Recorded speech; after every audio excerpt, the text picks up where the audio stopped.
Every team, every topic, everywhere. This is Believe.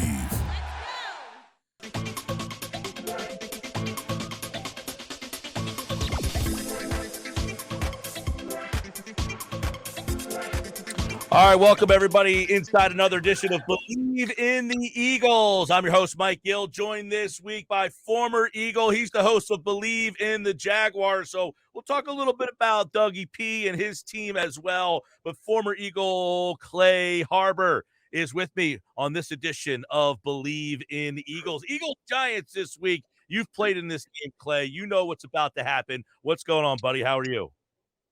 I'm doing great, man. I'm excited. I got the Jaguars in the playoffs. I got the Eagles in the playoffs. Both teams looking good. Obviously, a little bit more of a tall task for the Jags going against the Eagles' former coach Andy Reid. But the Eagles got a tough one too. You know, I think that this Giants team isn't going to be a walk in the park. Brian Daboll has done an excellent job. Former tight end coach of mine when I was playing with the New England Patriots.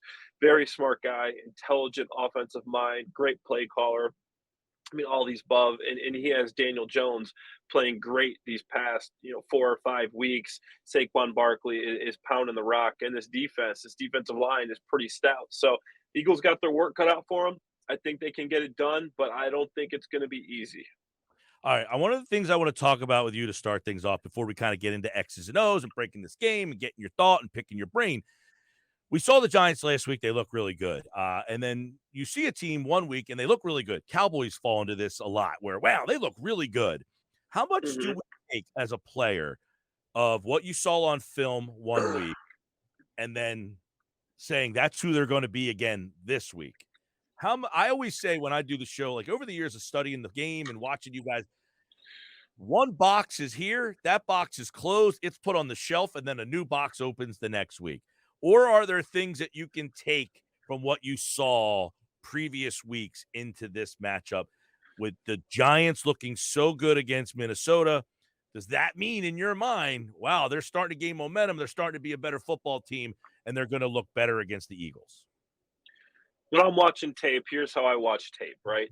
I go for the most recent games. I'm going to watch the last game, no matter what, to see what's the most recent thing they did when I'm watching film. And if I played them before, I'm also going back to that game. I'm seeing how I did against them. I'm seeing how they attacked my exact team, my exact scheme, and I'm using that. So it is important to see what they've done recently, and I think that means a lot more than your full body of work because it's what are you doing now? How are you playing today that matters? And me as a player, I'm going to watch the tape of their last game because that's who they are now. And that's what I would always do. That's what all my teammates would do. That's typically what the coaches do when they're making the game plan. They're not going back to the midseason when they were struggling and in game planning. They're game planning their last 2 games. Okay, what have they been doing lately? Who are they now? And that's how the NFL is, man. There's these ebbs and flows, and what matters is who's hot at the end of the year. And obviously, you got to get in the tournament. The Giants are hot right now, so this is going to be a tough one. Are they hot because they won last week? I mean, they were 7-1 at one point. They've only won 3 games really since the end of December. So this is a team that won last week, and I wonder, how much that Week 14 game are the Eagles watching? I don't know how much of the Week 18, but are they taking anything from the 2 matchups they had and taking that into this game? Yeah. So, obviously, if you go back to the regular season and you look at that, they lost to the Eagles, but they weren't really playing anybody then either. So before that, they beat the Colts and they lost to the Vikings in a close one. They beat the Commanders, which obviously is a great team. So they had to win some games down the stretch, and they've played some important ones. But I think the reason I see them as a hot team is because the way Daniel Jones has been playing. He's one of the top-rated passers since Week 14. I mean, after that Eagles game, when the Eagles got him 48-22, and then they come back and beat the Commanders. They lose a heartbreaker to the Vikings, who are a playoff team. And obviously, they come back and avenge that. They beat the Colts, who, we can all say it's not hard. They got to rest their players, and they come back. And obviously, we talked about them beat the Vikings. But I think Daniel Jones, man, Brian Daboll's a smart guy, and he's really figuring out how to use him. He's running. He's not trying to make him into Tom Brady, which is a quarterback that obviously Brian Daboll spent many years with in his time in New England. He's not trying to make him into Peyton Manning. He knows what he is. He's not trying to fit a square peg into a round hole. He's really tailored Daniel Jones into a specific player. And I know the Eagles have beaten this team badly before, but I don't foresee that happen. I see it being a one score, maybe possibly 10-point game this time around. It's because I think the Eagles got this. They got a full roster, man. They got offense, they got defense, they got everything this year, and I think this is one of the best Eagles rosters that I've seen in my time. So I'm excited. Clay, what does your intuition say about, you've been around guys who have been hurt and how teams try to guard the injuries? You see Jalen Hurts, he did play in a game. So it's not that he was so injured that he could not play in the game. He seemed to be limited, or they limited the play calls for him. 2 weeks later, that injury occurred a month ago. Actually, it was December 18th. It's January 19th as we record this here live. Do we feel that Jalen Hurts 1 month later is going to be 100% fully ready to go? You've been in these little cat and mouse games. What do you think is going on with Jalen Hurts right now? I mean, he's fine. He's gonna play through some pain, but I don't foresee this injury stopping him from doing anything. The way he played last week showed me that he can get the job done, and now you got another 2 weeks off. Jalen Hurts is going to be fine. There's going to be a little pain in the shoulder, but there's nothing that every player has. And obviously, maybe they want to play that up, play a little game to think, okay, maybe we have to look at this offense is going to be a little bit different. Maybe the Eagles aren't going to run that zone read as much because Jalen's shoulder, but realistically, I think they are. I think they're going to come out, they're going to run that zone read like they always do, have some quarterback runs, and they're going to play the offense that they always play, the one that we know and love. So I think that Hurts is fine. Everybody's a little bumped, a little bruised, got as banged up a little bit, and I think he's kind of healed from that, especially after 2 weeks off. And you played a game, like there's no way that this thing is really going to limit him still, in my opinion, from what I've seen in the history of playing. And obviously that's a tough injury, especially for a quarterback who's throwing the ball a lot. But I don't foresee it slowing Jalen down the stretch here. Clay, obviously, you take a look at the Eagles, 14-3, number one seed. They had all sorts of records this year. When you watch this team, what makes the offense so difficult, especially with the Giants? The Giants love the blitz. They blitzed the Eagles 50% of the time this year in the two games. Last week against Minnesota, they only blitzed like 22% of the time. So what is Wink Martindale's best defensive discord here? Blitz Jalen Hurts or sit back like he did against Kirk Cousins and Justin Jefferson last week? What do you anticipate Wink Martindale doing with the Giant defense? I see him sitting back and playing some zone coverage. Jalen Hurts is a tough quarterback to defend, especially Lane Johnson coming back. This offensive line is too smart to get beat by the blitz. Jalen Hurts is too smart to get beat by the blitz. He sees everything. Jason Kelsey's going to see everything. They're going to be in the right formations. They're going to be in the right play call. They're going to slide the line the right way. They're going to pick up the blitz. And you don't want to blitz, your man-to-man blitz. Now everybody's in man-to-man. You got people's back facing Jalen Hurts. Guess what? Jalen Hurts just ran for 15 yards and a first down. He's going to have to sit in the zone, maybe send a zone blitz here or there, but I don't foresee them blitzing as much. And Jalen Hurts has shown that he can beat the blitz this year.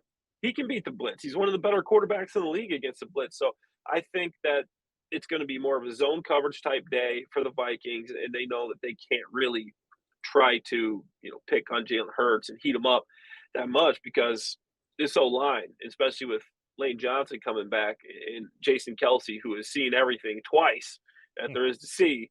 So I don't think that's going to happen. Clay, you play tight end. I'm interested to get your take on how Goedert factors into this game. You got A.J. Brown, you got Smith, but Goedert, everybody saw Hawkinson last week. How does the Eagle tight end, Dallas Goedert, he did not play in that 48-22 game, and you put up 48 points in that game. Obviously, Goddard's back this time around. The Giants haven't really seen him. He did play last time they played in Week 18, but not really a factor. So your former position, tight end, Dallas Goedert, to me, he's a top 5 tight end in the league. How do the Eagles implore him this week? It's gonna be big. I think Dallas Goedert has a big game because Brian Daboll's gonna look at this offense and say, "Hey, damn, this team's got two of the top receivers in the league. How are we gonna play against them?" He might pop some cover two, right? And cover two means there's gonna be a big hole in the middle of the defense. And I'm sorry, I mean, I like this linebacking core, but Jalen Smith, Micah McFadden, I don't think any of these guys can cover Dallas Goedert. I think Goddard has a big game, and I like some of these safeties. Obviously, Julian Love's questionable. Adoree Jackson can play, but Dallas Goedert, in my opinion, is the best tight end in the NFL, not named Travis Kelce. He's the best tight end in the NFL that doesn't have a brother on the Philadelphia Eagles. Okay, so I think it's going to be a big day for Dallas Goedert once you try to take away AJ Brown, Devontae Smith, and try your luck with Dallas Goedert. To me, he's the best tight end in Eagles history. I mean, he hasn't got it yet, but if he keeps doing what he's doing, that's what he's going to do. I mean, he's elite. He can run. He can catch. You can use play action with Goddard because he can block. That's my main thing with Goddard. When I look at tight ends, I go, can this guy run block? And not just for the reason to run the football. That's a big reason. There's two reasons. One, can you run to hit to the strength when he's there and you don't cut off half the field, have to send him slicing back across formation or arc him release to a safety or send him to the flat or something? Can he block? He can. Okay, that's good. You can run the ball anywhere. It's one of the good reasons Eagles have a good running game. Then the second thing I look at tight end is can he run block? Because, okay, will they buy the play action? When your play action is strong, they have to believe it because Goddard can block. It's not like when you're with the Jaguars, you got to split out, Evan Ingram because Evan Ingram you're not play action Evan Ingram. He's not blocking front side. He's just not. Love the guy. Great receiver. He's not blocking front side. So now Goddard can sneak out and get between those linebackers who are stepping up to stop the run. And now there's a big hole there.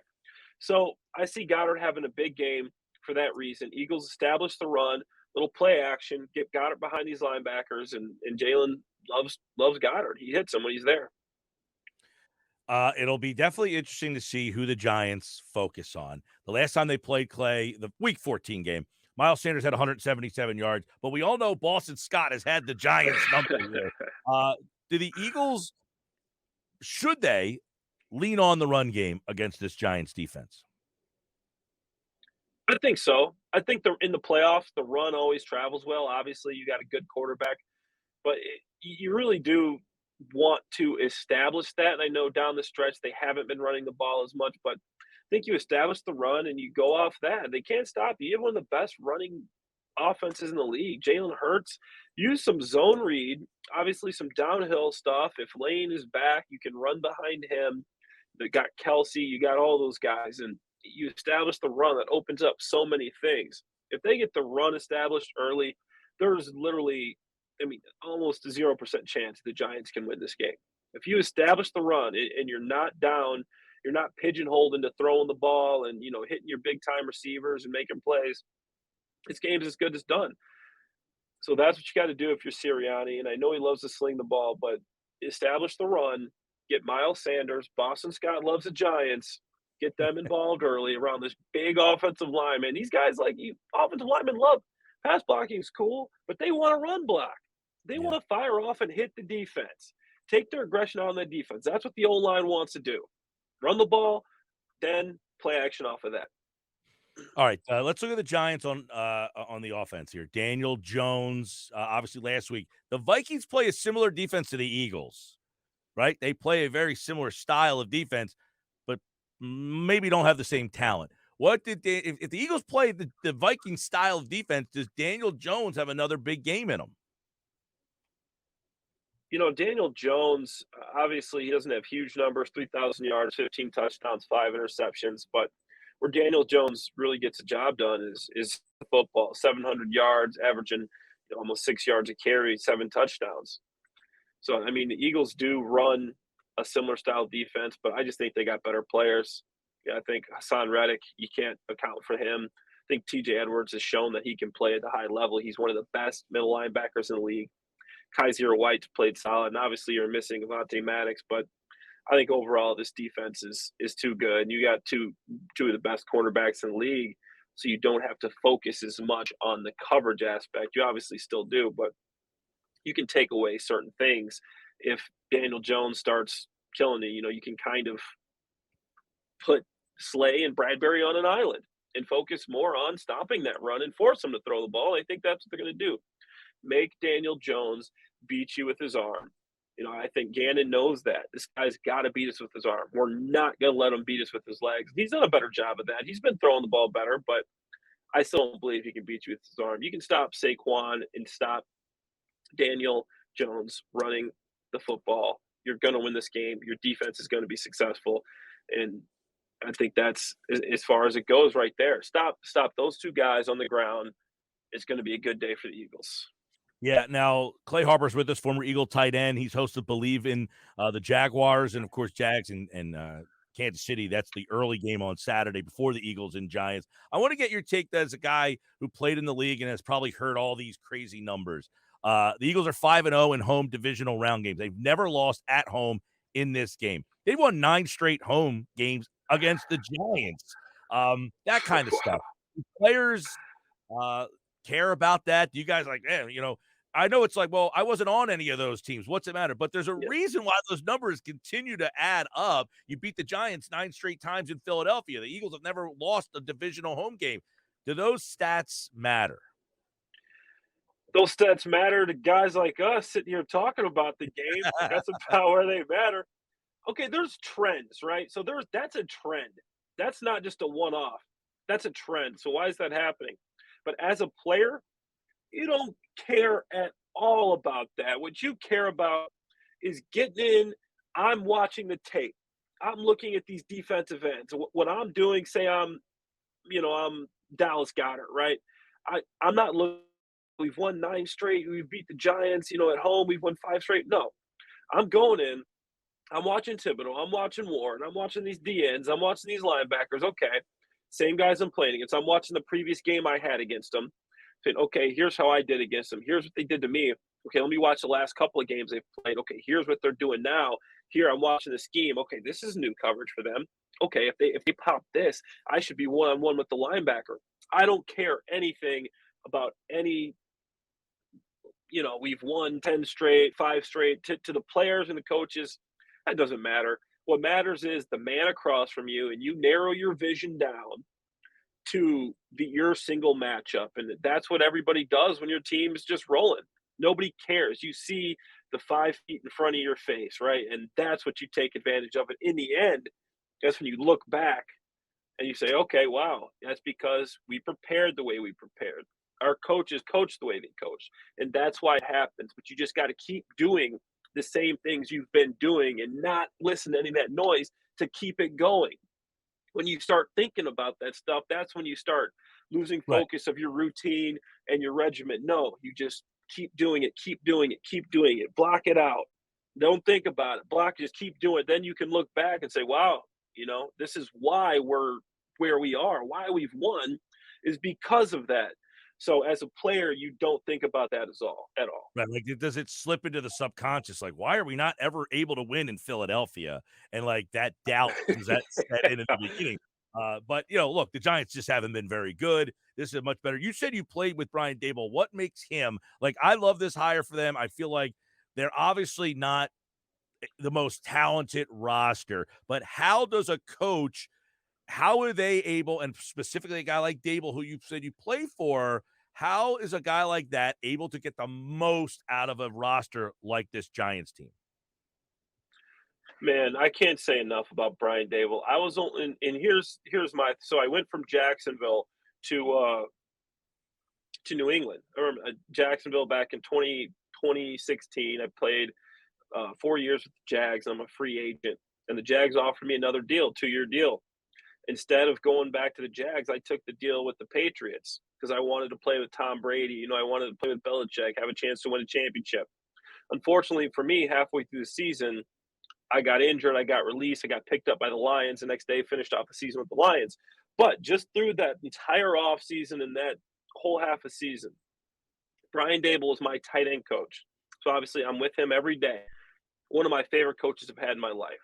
This guy, not only is he a great human, a fun guy to be around, he's accountable. He will chew you out now, but he's a guy that respects you You respect him, but he is one of the most intelligent coaches I've ever had. For a guy that never played ball, he knows ball. He as a tight end coach, I'm like, man, I've been in this league for like 7 years at that point, and I'm like, I didn't know half this stuff. And Gronk got to spend his career with, like grow up with Brian Daboll. I'm like, man, I'm jealous because that probably helped Gronk become who he was as a player and just the little idiosyncrasies that Daboll can find to get you from an okay player to a great player. Daboll is great at maximizing your potential. When I was healthy in New England, I was playing the best ball I've ever played. Martellus Bennett goes to New England. All of a sudden, he's a Pro Bowl caliber tight end playing with Brian Daboll. It's just what happens with Daboll. He gets the most out of his guys. His guys want to play for him. He's stern. He will chew you out, but he is a smart, intelligent coach that you respect. And as a head coach, I haven't had the experience with him, but as a head coach, I've heard the same thing. He gets the most out of his team. He knows where his weaknesses are and where his strengths are. He minimizes his weakness and he maximizes his strengths. And that's what he does. And that's why he might be the coach of the year this year. He just knows football, one of the most intelligent guys I've had the chance to be around. I've had head coaches, obviously Andy Reid, from Philly. Then I go to Jacksonville. I had some good coaches there. Gus Bradley was a coach of mine. From there I go to New England. Belichick. I go to Detroit. You got Jim Caldwell, and I've played with Sean Payton. Dan Campbell was my tight end coach in New Orleans. Loved Dan Campbell. I knew he would be a great head coach someday. Brian Daboll's one of the guys that sticks out. The guys that I always keep with me. And he's a guy that really loves his players. This offseason, I hit him up. I know how busy he is. He's an offseason NFL head coach because I was trying to get into this fitness industry to be a strength coach for the Giants. He hits me up. We talk for about 10, 15 minutes. He connects me with his strength and conditioning coach. He's that type of guy, just amazing guy, amazing coach. I know I'm a little long-winded here because we're talking about Daboll, but I mean,